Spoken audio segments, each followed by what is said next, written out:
Okay.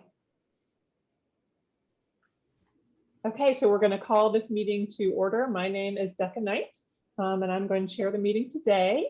We're going to start by doing the roll call. Angie, do you want to do the roll call? Sure.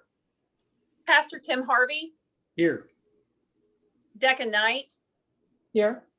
Tasha Steele. Kathy Cohen. Stacy Shepard. Here. Nicole Ross. Elliot Major. Here. Shakira Williams. Here. Council Member Cobb. Here. Okay, thank you, Angie. So first we need to see if there are any changes or additions to the May 25th minutes.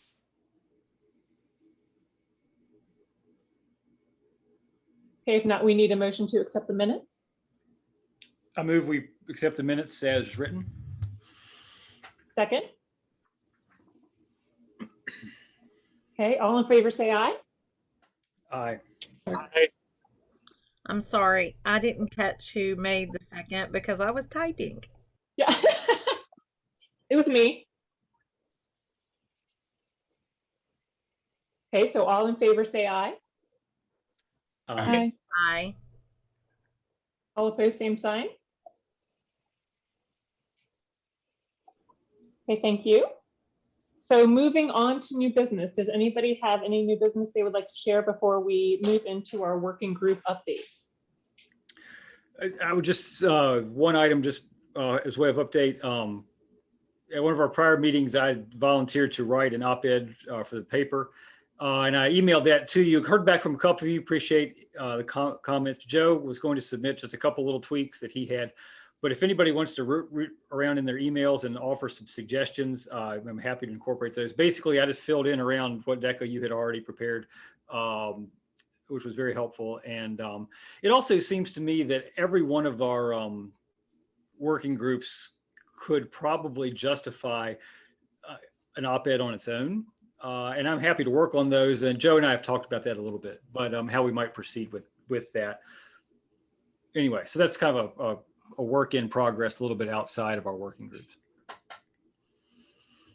Thank you, Tim, for filling us in on that and for sending that out. Does anybody have any questions about that before we move into the working groups?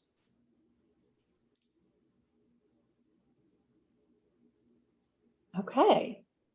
So who is going to give us the update on the Safer Neighborhoods working group? That would be me. So one of our projects for this summer included what would be the second Roanoke Remembers event, but then we became aware that Fed Up is sponsoring an event on June 26th. And so I have been in conversation with Rita Joyce about taking the memorial remembrance proper from Roanoke Remembers and seeing if they would be willing to incorporate that into their event. And they are. In fact, they were hoping to do that, something like that anyway. So Rita and I have been in some conversation about how that might happen. We have the names of the persons, the victims of gun violence for this calendar year. What I don't know how to do is how to be in contact with families to invite them to the event. I don't know what all Fed Up is planning as far as their agenda. They're meeting tomorrow night with someone else from our committee to work on some plans. The Remembrance event probably is going to involve 18 empty chairs with names on them that family members could bring a picture or some other memento to put on the chair, then with an introduction and a prayer. So that's in progress. The mobile chalkboard is in the process of being designed. And my hunch is that we might wait until the fall and see if Rotec folks from Roanoke City Schools would be willing to take that on as a building project. I don't want to that's something we're thinking about. And then having it available. The other and issue is we need to figure out who owns it in terms of storing it and transporting it and this and that. Some unknowns. Somebody knows the answer to that, and we will soon. And then beginning to make plans for bridging the community gap, which would be it's the second Thursday evening in December. The date's not right in front of me. And TAP is taking the lead on that as they have in years past. But it's time to start getting permits in and this and that. So that's Safer Neighborhoods, where we stand at the moment. Thank you, Tim. Okay, I will report out on the Education Committee. We set a meeting date for the last Friday of each month at 9 a.m. For the remainder of the calendar year.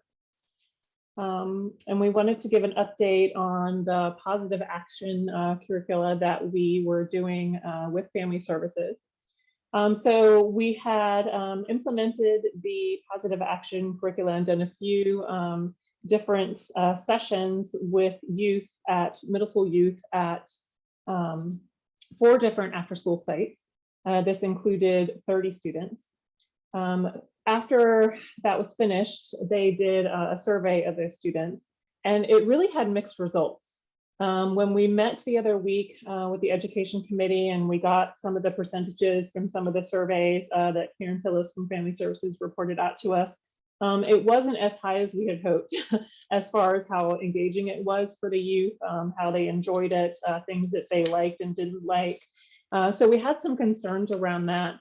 So we continued in a discussion with each other in the group about what the best way was to approach this, because if we were to decide to go forward with positive action, that would be something that we would have to get trained in, and that we would invite other after school programs to come in and other youth services in the Valley to come in and work with that facilitator to learn how to do the curricula. But it's a pretty extensive curricula, and it has a lot of evidence-based approaches behind it. The concern was, though, for a lot of our youth, it wasn't relevant to them. So for instance, one of the things that came up is there was a lot in a lot of the stories about different types of family units that weren't relevant to some of the kids, and some of the kids expressed that. So they did have a number of concerns. So what we discussed as a committee was that there is another program called TOP that Family Services uses with high school youth. And that has been a very, very successful program. But that program also is a very extensive program. You have to have fidelity to the program. It takes a long time to go through the program and to train in the program. So what we discussed as a group was that perhaps Family Services could use lessons from the different curricula that they already have, which is positive action and TOP, and a number of other evidence-based curricula, and could put together some lessons that we could easily package and give to our community partners.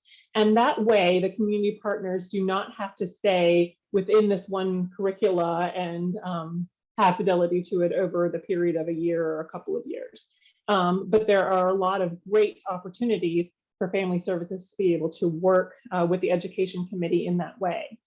So what we're proposing is that we go back to the Education Committee and come up with some goals that we have and some areas that we want to concentrate on and some skills that we want to concentrate on for our youth in the different programs.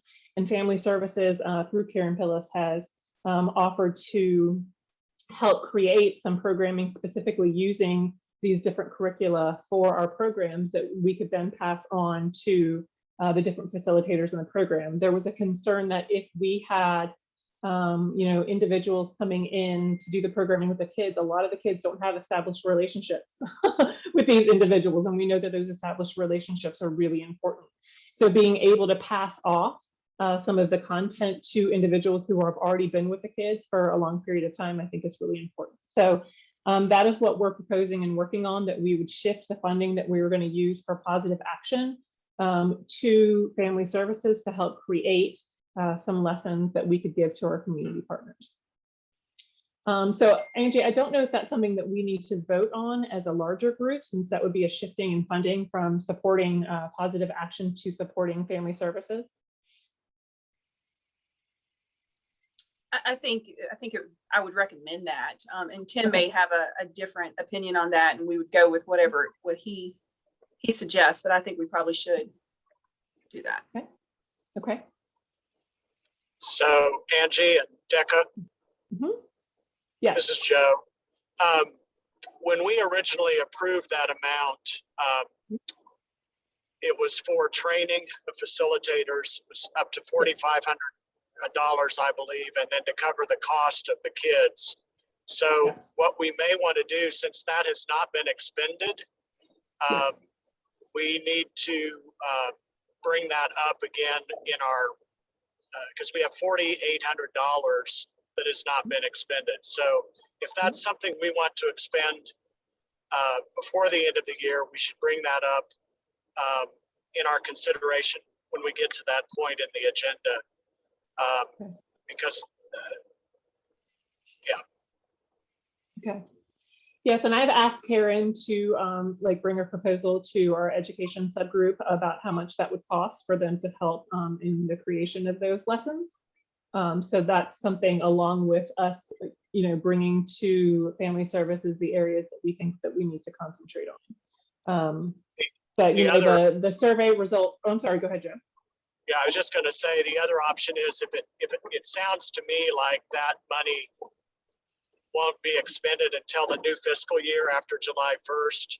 So that could be considered. I mean, we could vote to do that, but the funds would not come out of this fiscal year, but next fiscal year. Mm-hmm. Yes. Yeah, I don't think that they would be able to, that's something that family services will work on in the coming months. So I think that if we vote right now to go forward with that, then that would come out of next year's budget. Thank you. Tim, do you see any concerns with us voting on this currently? No, you can vote on this. Okay.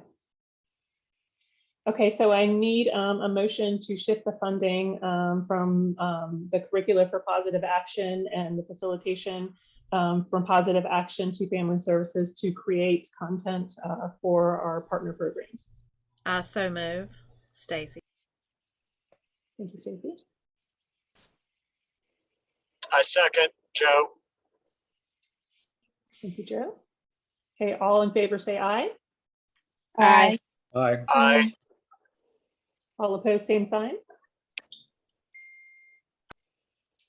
Okay, the other thing that we discussed in our education committee was a program that Kathy, I think Kathy is on here now, is currently doing at Westside. It's a reading program. And Kathy, if you want to hop on and discuss that program a little bit more, if you're able to.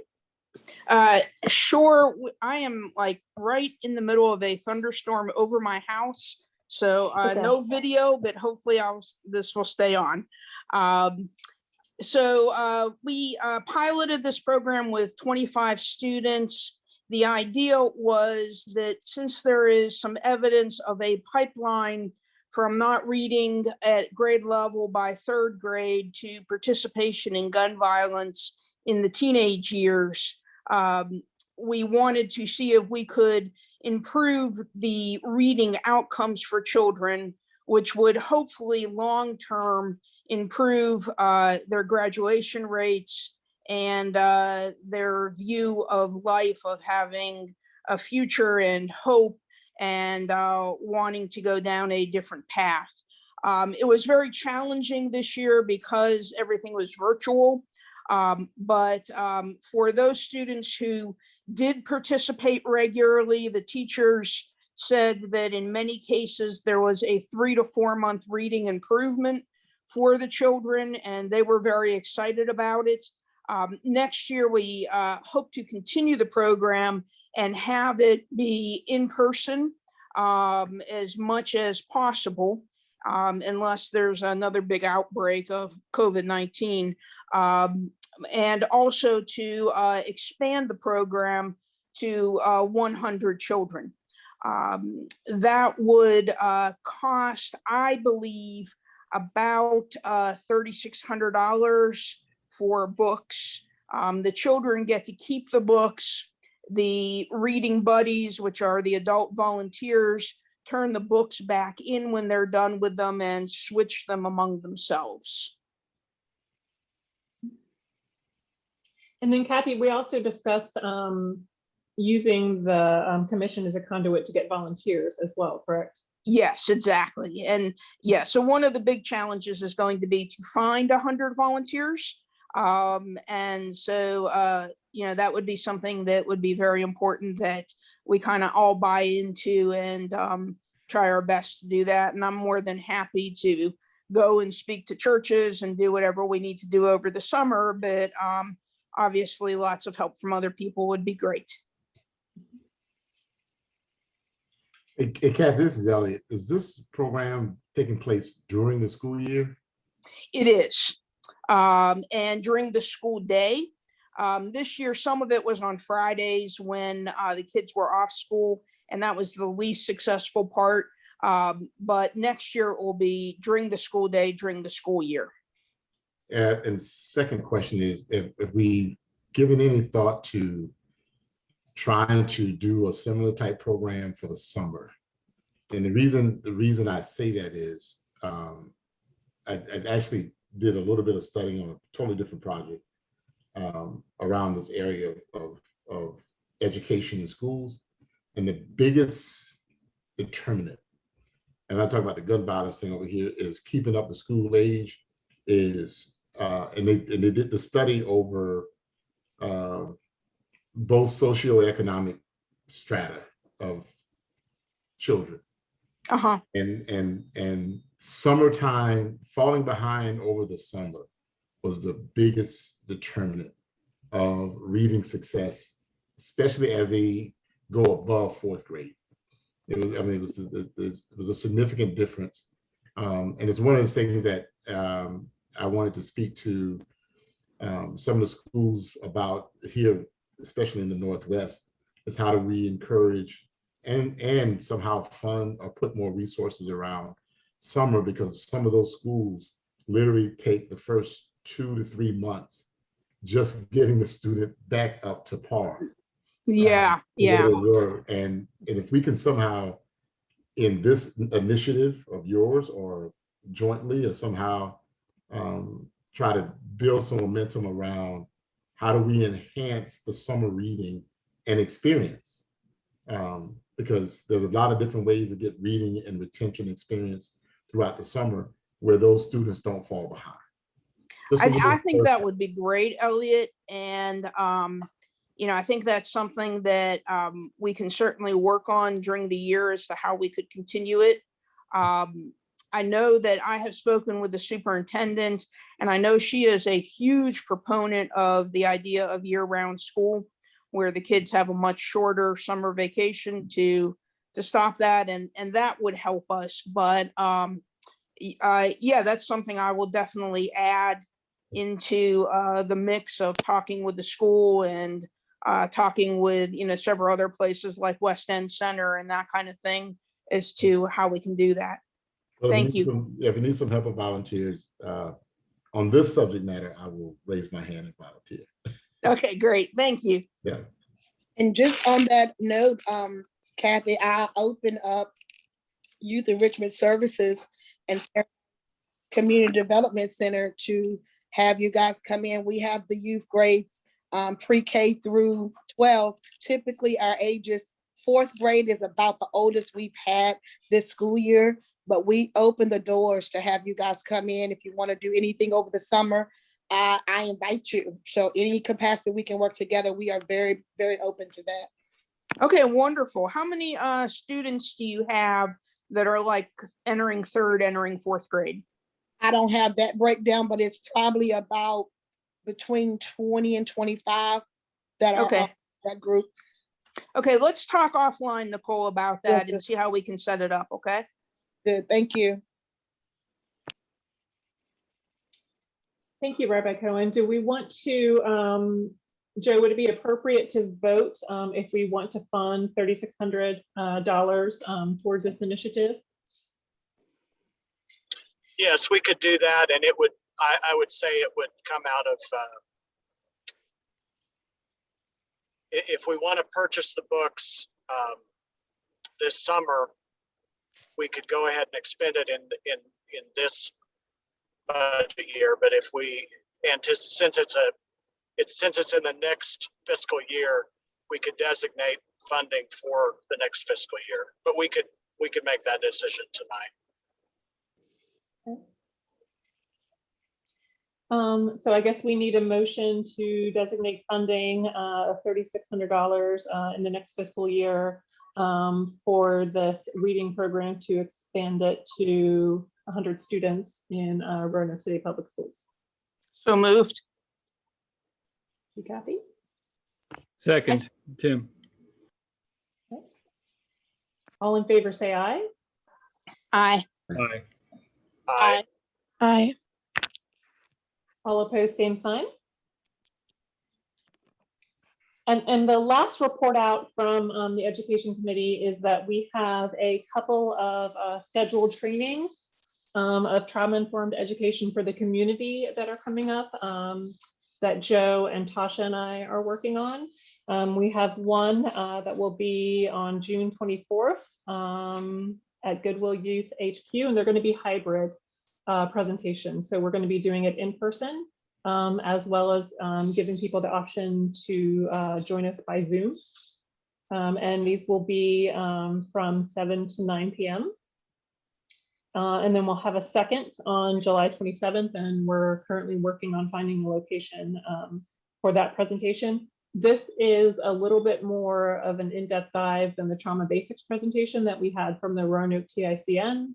A little bit more information on de-escalation and working with individuals when they're overwhelmed, and really helping people to kind of understand, you know, a little bit more about the brain science behind why some individuals get just what we call dysregulated easily when they're overwhelmed. So we'll have those two presentations coming up, and we hope that as many of the commissioners as possible can attend those and spread the word. We should be getting out a flyer sometime this week. I see July 22nd. What was the first date? I'm sorry. The first one was June 24th, 24. and the second one is July 27th. Thank you. Okay, that's all we have from the Education Committee. Next up is the Gang Violence Reduction and Incarceration Recidivism Committee.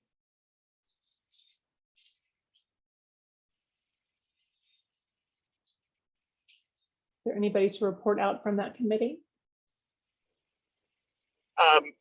Not really anything at this point. We're, and I'll go ahead and report on the community youth assessment. We should hear something on both the youth and gang violence community assessment final details in the next week or so, as well as the gun violence intervention program grant. So that's been the focus of our work on the gang violence reduction. One of the things that we've spent a little bit of time talking about is, well, two things. One is setting up a kind of pathway for two types of volunteers in our community. Credible messengers. These are persons in our community who've come through the justice system, who are on a transformative pathway and want to give back to the community in terms of working with youth and adults, families. And then the other are trusted community representatives. And these are folks who are also, you know, well-connected in their neighborhoods, well-connected with youth, already have that trusting relationship.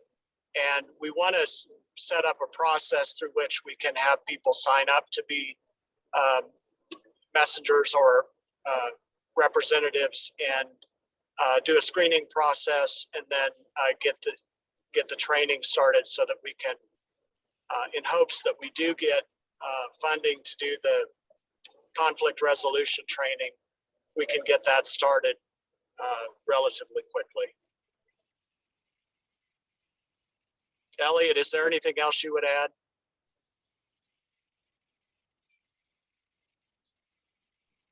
No, Joe, I'm good. Okay.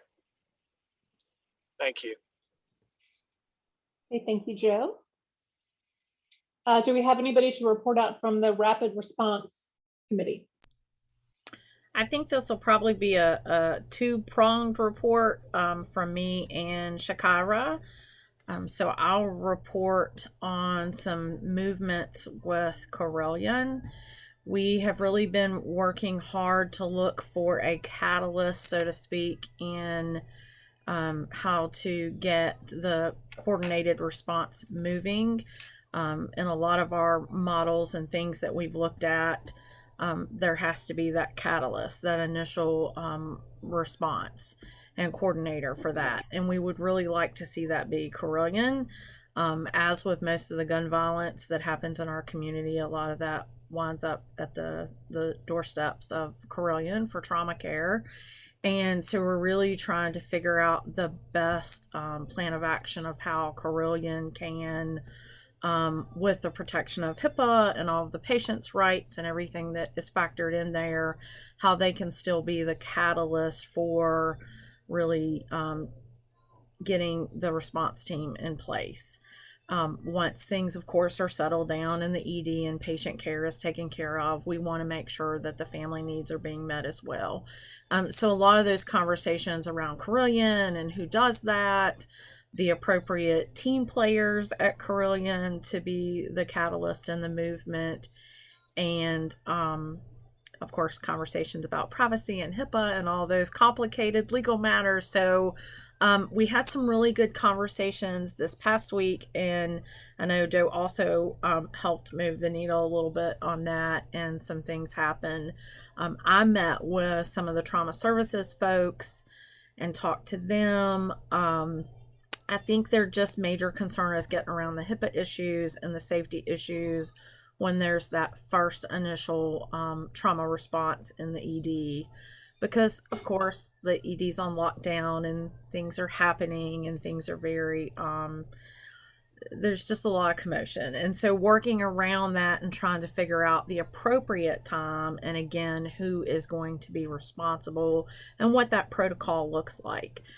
So those conversations are going better than they have in the past. And I know Carilion has a team now that is actually trying to work out that protocol and help us with that catalyst. So I'm excited that things are starting to move in the right direction there.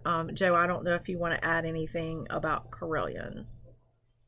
Yes, that's a great report. I had a great conversation with some representatives from the emergency department, and they are very, very interested in this. And we discussed multiple ways to support this rapid response. So what I'd like to do is share the information from the meeting with the rapid response working group first, so that we're all clear on where we are in terms of working with Carilion and other partners. And then I think at our next meeting, we can give a fuller report on the next steps we can take. Thanks. But I'm excited. Things are moving in the right direction. And then I will let Shakira kind of report on the other end of the coordinated response, which involves some real movement with Fed Up. Yes, thank you, Stacy. So I have been working personally with Fed Up as far as getting their incorporation started, and just assisting with the documentation on that end.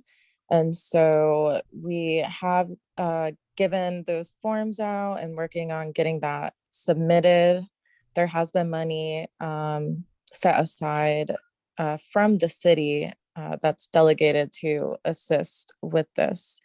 And then as soon as, that is done, which I'm hoping can be done this week, I know that many people have been wondering when they can accept donations. And so we will try to make an announcement once that incorporation is done.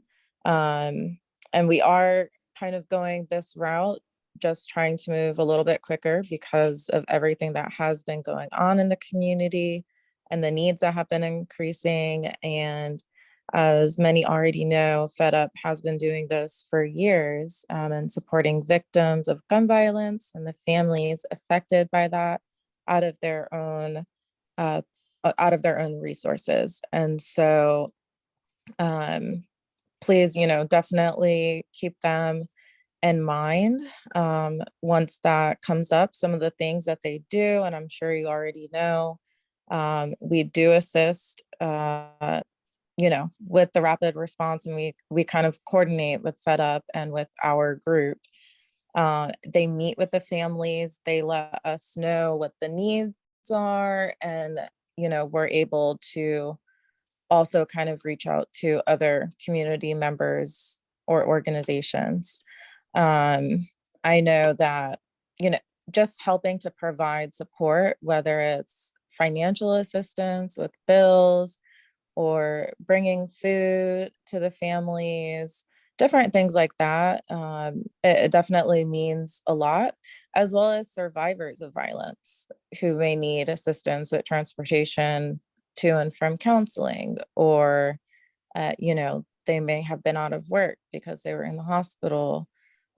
So, we definitely want to lift them up. So we're very excited about that. This is something, we've been working on for a while. And so that is our update, and hopefully next time we meet, we'll definitely be able to let you guys know that they are officially incorporated. Wonderful. Thank That's you, Shakira. Exciting. And thank you, Stacy and Joe, too. Any other report outs from Rapid Response before we move on to the next? Okay. Decca, I do want to commend the Reset team. There was a good article in the paper today that many of you may have seen. Just appreciate that their ability to get out really quickly to make some connections, and just express my appreciation to all who volunteered to be a part of that team. And Decca, I know you're kind of a liaison as you work with them and are part of this. So I just wanted to make sure we acknowledge the good work they're doing, because all of this is really critical in our overall response. So thanks, everybody. And I agree, Joe. I so appreciate, the Reset team. We go out just to, meet individuals in the community, even when it's not a rapid response. So even, before something happens. And so that building community, being out there, having conversations has been really, really wonderful. And it's a great team of volunteers. Is it possible to be a part of that tag along some? Certainly don't want to intrude if there's been training and relationships built, but I just wondered if, like, I'm just asking, I would be curious to come along. I don't know that I can take it on regularly, but is it possible to just kind of come shadow that group when they're out doing their work sometime? Tim, I would recommend talking to Lloyd Merchant and seeing, like what kind of issues there are surrounding that. I mean, there is training that we go through, and there's, paperwork that we need to sign. So I don't think I can speak specifically to what shadowing might look like, or if that's a possibility, but I would certainly, contact Lloyd Merchant, and he can give you some information about that. Thank you. And Decca, if I could, I would just also add that the coordinated community response, the rapid response, is continually recruiting for folks to help in that coordinated response. And that's not always going out in the field. Sometimes that looks like navigating phone calls. Sometimes that is just navigating resources. So it's not necessarily for folks that may have the time or may have the extra energy that they want to put in and maybe they can't respond out. We are constantly recruiting folks to assist with that. And once we kind of work out those loopholes, just as far as, us going to the hospital and being able to go out into the field, again, reiterating what Stacy said, we're definitely looking and accepting volunteers for that. So that very well involves or can involve meeting with family members if they ask, or maybe they want somebody to go with them, to the victim assistance, office, just as an accompaniment. So there's a lot of different opportunities there as well, where you can, speak with family members and be of support. Thank you, Shakira and Stacy. Okay, let's move on to see if there's a report from the Marketing and Communications Working Group. Yes, actually very excited. We are, Angie and Chris Turnbull and I met this last week to develop an RFP, a request for proposal. And we're finalizing that. And what we'd like to do is send that out through the city so that we can start moving on this relatively quickly.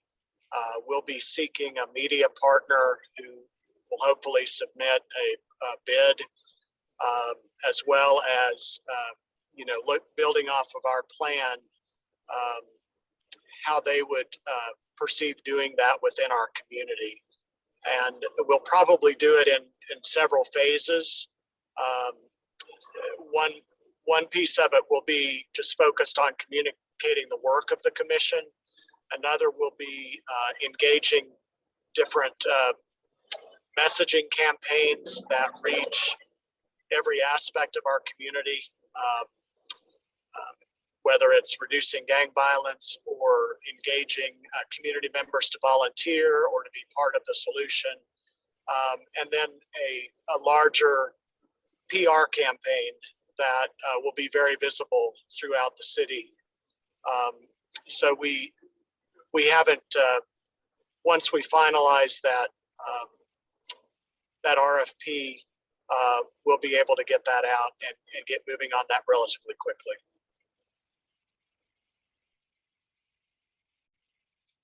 Thank you, Joe.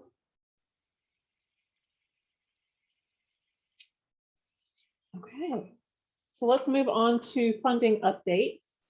Joe, is there anything else you would like to add about the Youth and Gang Violence Community Assessment or the Gun Violence Intervention Program grant? I know you spoke to that briefly, but is there anything else that needs to be shared? All I will share is that just a reminder that if we do receive those, well, we will be receiving the community assessment dollars. We know that. That is for $25,000, and we will also be seeking bids for a consultant, whether it's an organization or an individual who can help us administer, create and administer and coordinate the assessment. If we receive the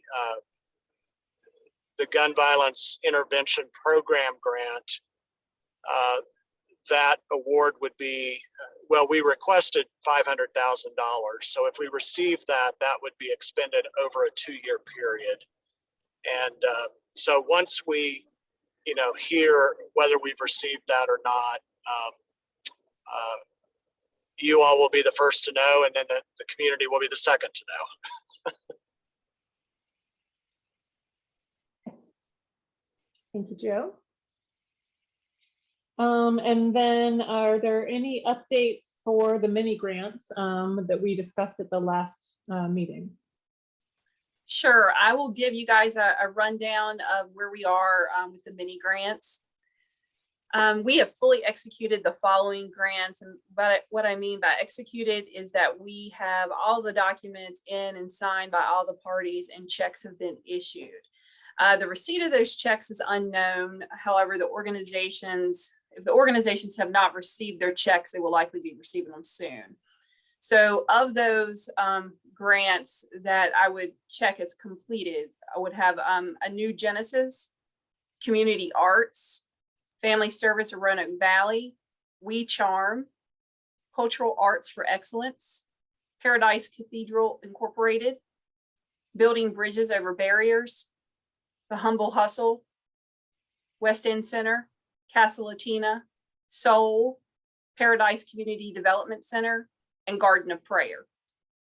We have 3 others that have not been finalized at this point, and that's either because we're waiting on some, we are waiting on additional information, whether that is the MOU or some other form of information that we're seeking, and that is with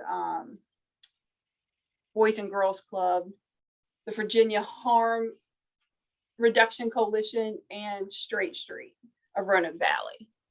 And once we have all the information we need for those, we'll move forward with the checks if that's needed.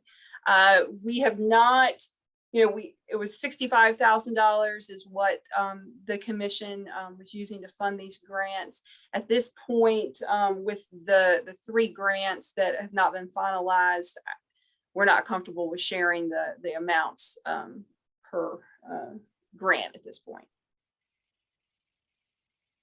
Thank you, Angie. Are there any questions for Angie or any concerns with anything regarding the mini grants?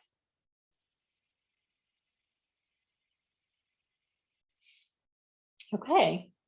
The last issue regarding funding is that we have $4,800 remaining in our current year budget to expend. And Joe is proposing a joint partnership between the commission, the Housing Authority, and Collective Harvest to create an urban farm or / garden at Lansdowne. And this would be a pilot that we could initiate and hope to get additional funding for in the next year. So of that 4,800 that we have, the proposal that was presented was $2,597.02. And is there anything else that you'd like to add about that initiative, Joe? I'll just say that this was an initiative that the Housing Authority and Collective Harvest worked on a little over a year ago, maybe 2 years ago. They did not have a funding source for it. And when I was talking with Greg Goodman, who's the director of the Envision Center, and thinking about, one of our intervention programs being urban farming, this seemed like a good match and something that we could pilot starting as early as this summer. And then if we get additional funding through the Gun Violence Intervention Program grant, then we could just we could build on that model. Okay, Joe. And that's just one. Oh, go ahead. That's just one. Yeah, that's just one suggestion. I certainly am open to hearing others, but I wanted to at least get one on the table, and I also, it might help to hear from the work with FedUp and Rapid Response if we've got any, if we anticipate any additional dollars. We had set aside some dollars in case there were needs for families, whether it was for housing or transportation or medical costs. And I don't know if there are any of those. So Stacy or Shakira might be able to speak to that.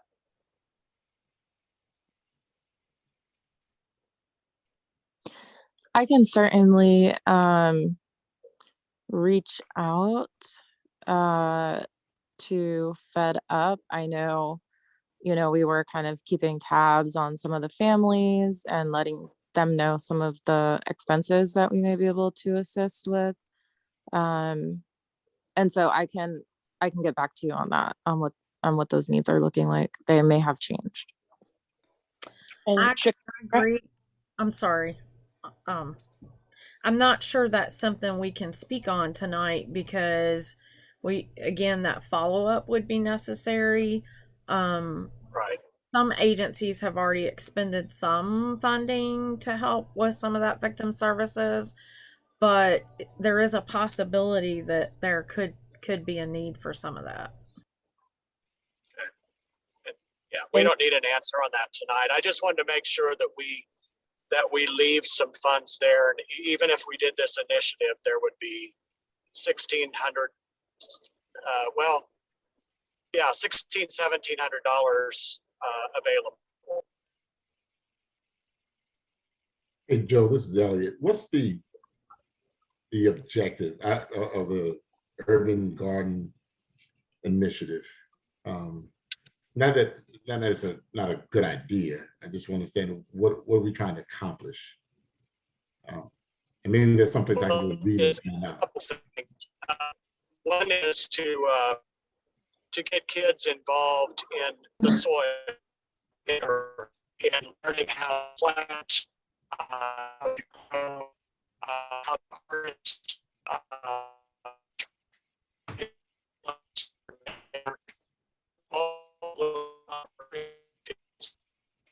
Joe, you are going in and You're out, and we out, yeah. cannot hear you very well.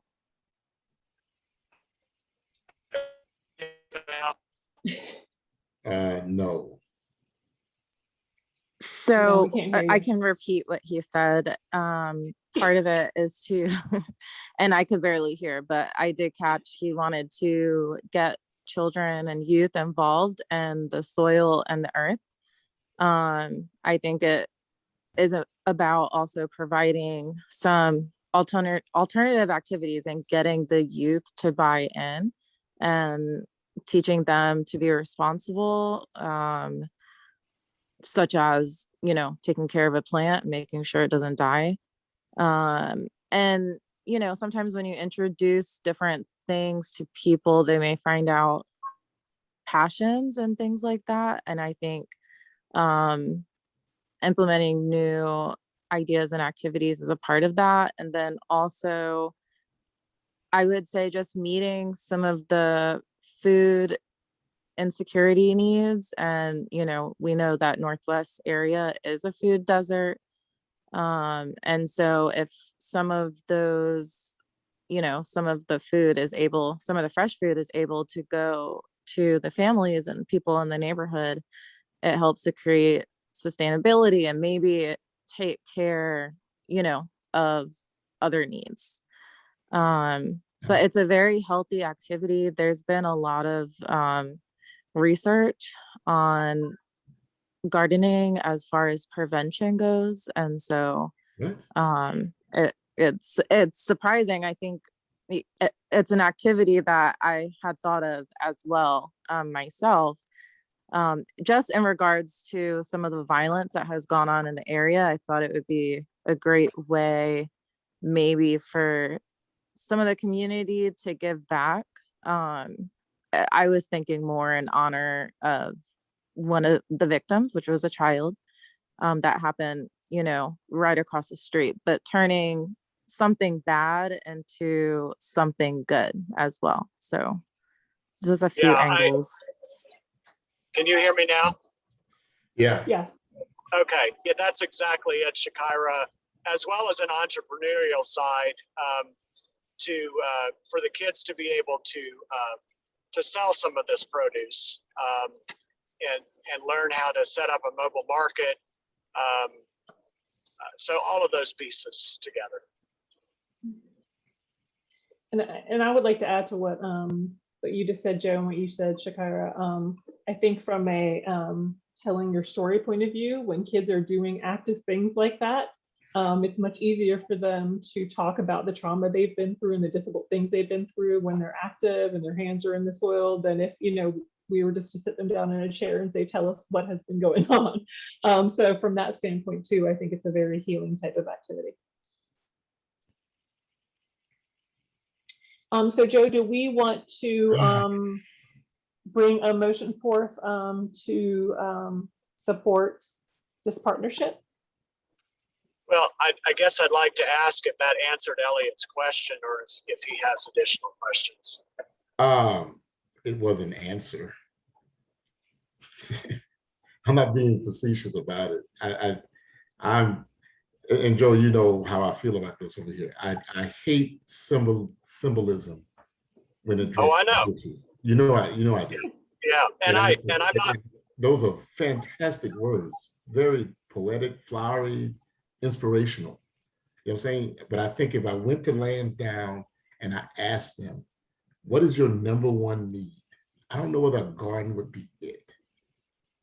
I'm not saying that, again, I'm glad it's a pilot, you know what I'm saying? And so I support the initiative as it starts as a pilot, and let's, you know, see where it goes, you know, and I'm not saying that this is not good money, you know, spent, because I spent way worse money and a lot more of it doing some things that I don't look at.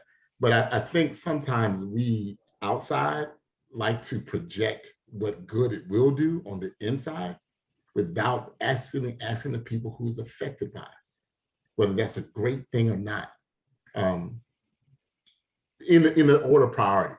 Not saying that everything, because there's a lot of good things. I'm talking about order of priorities. You know what I'm saying? And we can build a lot of aspirational things on top of it. You know what I'm saying? You know, because I'll never tell anybody you're gonna learn how to do business by somebody giving you money, because businesses don't work by money being given. You know what I'm saying? There's other things that could be utilized in that community if we're going to target that community. I'm just trying to say, if it's going to be for that community, I don't necessarily think it's a great idea, but I would tell you this right now, I absolutely support it if we're going to say, yeah, this is going to be a pilot, and we're really going to say, what are we going to get out of it? You know what I'm saying? Which means you've got to have an idea of what the input's going to be, and then how to measure the outputs for defining what success is. You know, because I can walk through in the Shenandoah, almost near Peters Creek, and I can see the remnants of a garden that once was. You know what I'm saying? I can see those initiatives, I think, in the same location that we're talking about. There's one over, I think, off of, what is that road? Harrison and Fairfax. You know, I've seen these things, you know, before, and I don't know, I can't say for certain that they made a significant impact. That's just my opinion on the issue. But I'm not going to withhold my vote. Not that I couldn't get outvoted, you know, on this thing. But I would like to say, if we're going to do something like that, let's really think about it and say, okay, who's in charge? What's the objective? How do we make it known? And then we have a clear means of saying it's successful, such that we can then point back to the broader community and say, yes, this is why we did it, and this is what we got. If that makes sense. It does. It does, and those are good questions. I will say that this came from the work at Lansdowne. They also did some work similar to this at Villages. I brought it forward because it was recommended by staff who engage with the youth and residents there on a regular basis. Okay. I think that, you know, a big part of what you were saying, Elliot, is really critical, because one reason is so important is that it's a deeper way for us to hear directly from the people where they live and what their identified needs are. And one of the things that I've been hearing more of lately, which I totally agree with, is that you know, if there's anything we haven't done enough of in this process, it's talking with our youth and hearing about, you know, what's meaningful to them, what solutions do they have in mind, what are the challenges they're facing. And I would say that one of the big things I'm hearing is we just want opportunities that have a positive result, that can help us reduce conflict, that can help us, you know, map out different paths. So it may be that we want to hold off on this until we have more information from the community assessment. That still leaves us with about $4,800 that we need to direct in some way. And we can direct that toward efforts that are already underway if we want to supplement those. We had talked at one point about hiring a grant writer, and we would need to request bids for that. But if we, I don't know that we can get that done before the end of this year, so this fiscal year. But if we want, so, you know, I'm okay either way. I think we're gonna be piloting this. My hope is that we'll pilot it and that we'll be able to test some of those outcomes.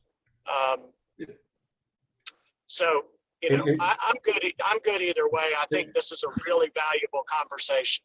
Yeah, and Joe, my comments weren't meant to discourage any of this at all. I'm just saying, even in a pilot state, we should have some type of expected outcome.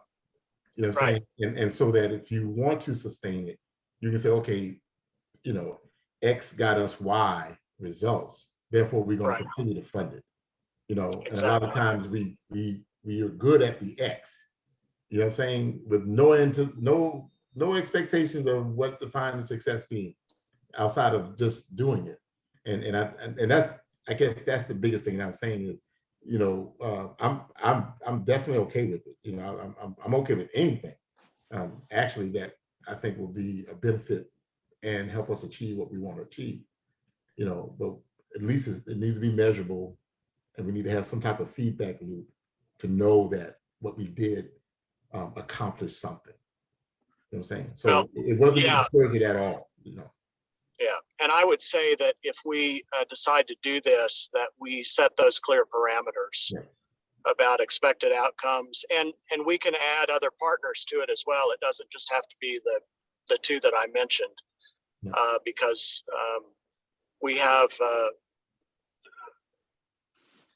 multiple partners that we could bring in. So I think if we do this, let's be clear on what our expected outcomes are. Could I, it's just something that I had thought of, but could I propose an idea just as like a backup plan? I know when we were talking about the harm reduction grant program, this is actually something that may kind of go along those lines or not, but I know a while ago I mentioned that you can actually purchase or you can bid for guns online. It's really not that difficult. I happen to enjoy shopping at estate auctions, and I see guns on there all the time. Now, I personally have not went to bid on them, but they're extremely cheap. Several of them were going for like less than $30. Anybody can bid on the gun. You know, and normally when you go to pick up your items, you know, you've already paid for it online. There's no, you know, I've never read the fine print, but to my knowledge, there's nothing that would stop me from being able to purchase that. And those are from online auctions for our area. You know, so maybe the task force or maybe giving additional funding to harm reduction to attempt to bid on those guns and just get them, just, you know, take them off just out of the community, because we don't know who's bidding on the guns. Some of them are old, but they look like they're working, pistols or revolvers, and so that's, you know, that's just a suggestion because people want them, they'll bid on them, they'll buy them. Now whether they keep them for their own gun collection or resell them, I have no idea. But I don't think that you should be able to purchase a gun online that easily with nothing, no additional steps. And so, you know, I'm sure, I don't know, I think it would be great to be able to get those off just because it's so easy to get them. So it's just an idea. It could be something for harm reduction, or depending on, you know, the deadline for the funding, setting some of that aside to bid on these weapons and just turning them in, whatever the harm reduction is doing with them, exchanging them.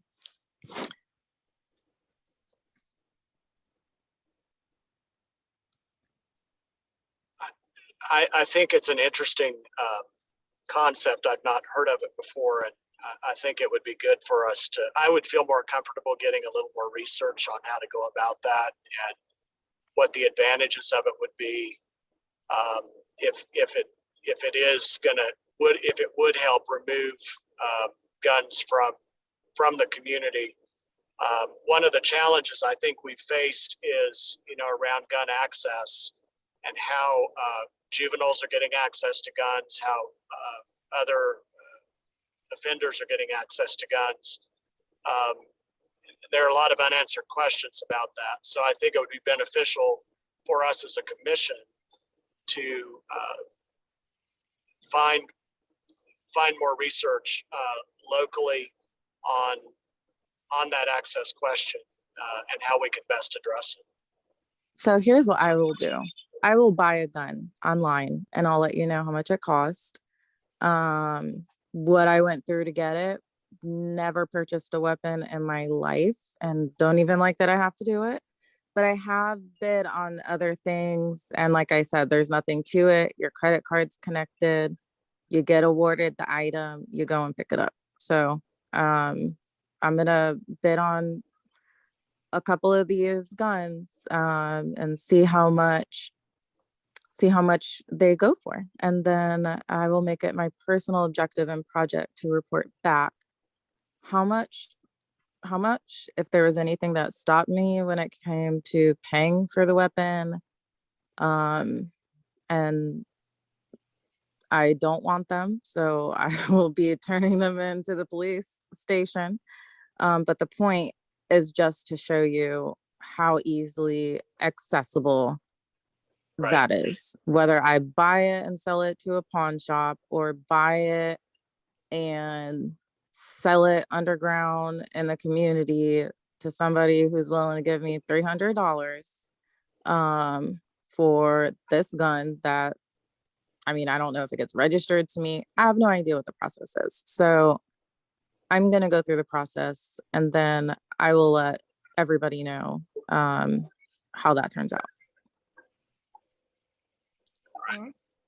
Can I ask a question about the garden? Yes. Is the garden going to be inside of Lansdowne, or is it going to be externally at the Goodwill's garden? I'm not sure where they're proposing, because Goodwill has a garden like right across the street. So are they going to improve on that, or is it a totally separate project? It's totally separate. I don't know that a location has been identified. I think we could talk with them about a location. I know that one piece I heard was adjacent to the old Melrose Library, which of course is the Envision Center. But I don't think a firm location has been determined. So I think there could be conversation about that. Okay, because that may be a potential partnership, since that garden is already there. And I believe a lot of I know the African population, they utilize that garden. It may be even worth expounding on that garden and showing that, I'm just, because it's open to the community, that garden that's already there right across from the Family Dollar. Yeah. And it's walking distance. Because I'm just thinking about accessibility. If it's going to be accessible, that's really walking distance. And I know I don't speak for Goodwill anymore, but I know before they were really looking to get more use in that garden. So that may be something that could potentially be a nice partnership that's already set. The garden space is already there with a pavilion with water, a cistern house that holds the tools. So it could be, potentially a way to partner at a space that's already being utilized for the same purpose. Well, maybe I could suggest this, that if we support piloting with expected outcomes, to go back to the housing authority and very quickly and work out some of the details and look at that option as well. And just see what seems to be the best fit with the best anticipated outcomes. And I think we could do that relatively quickly. And I can speak for the garden that we did with the mentoring program. The inner city students being able to actually see something grow and then cook it and eat it. We had an amazingly great outcome from that. They were very excited. None of them wanted to start it, but all of them looked forward to going. And it really did become something that they were really proud of. So I was very sad to see that we had to let it go, but I think there is a lot of value. I can speak personally that there was a lot of value in having them to be a part of something from beginning to end. And there were so many lessons that can be taught. So I fully support it. And I just think it's more there than, I know we do need to outline what the outcomes would be, but there is great success that I experienced coming from something simple as building, growing a community garden.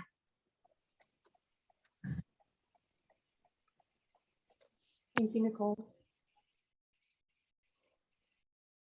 So Joe, how would you like to move forward with this? Well, I guess I would make a motion that we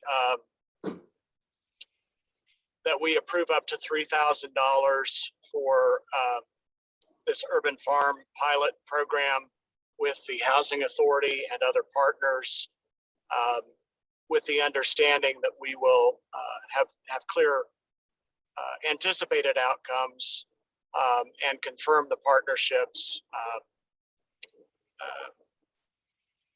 for this fiscal year, so that we could expend the money in this fiscal year. And that would still leave a balance of $1,800 for other anticipated or unanticipated expenses that we may have related to information we get back from any particular family needs. Sorry, that was a very long motion. I didn't mean for it to be. Would anybody like to second that?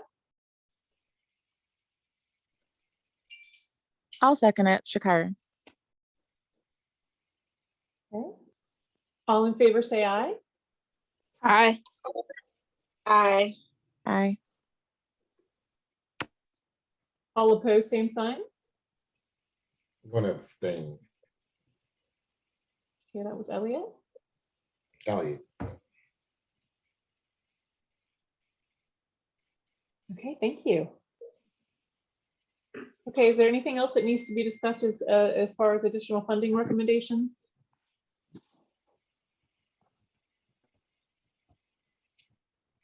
Okay, additional announcements. We have a commission work session on Friday, June 25th at 10 a.m.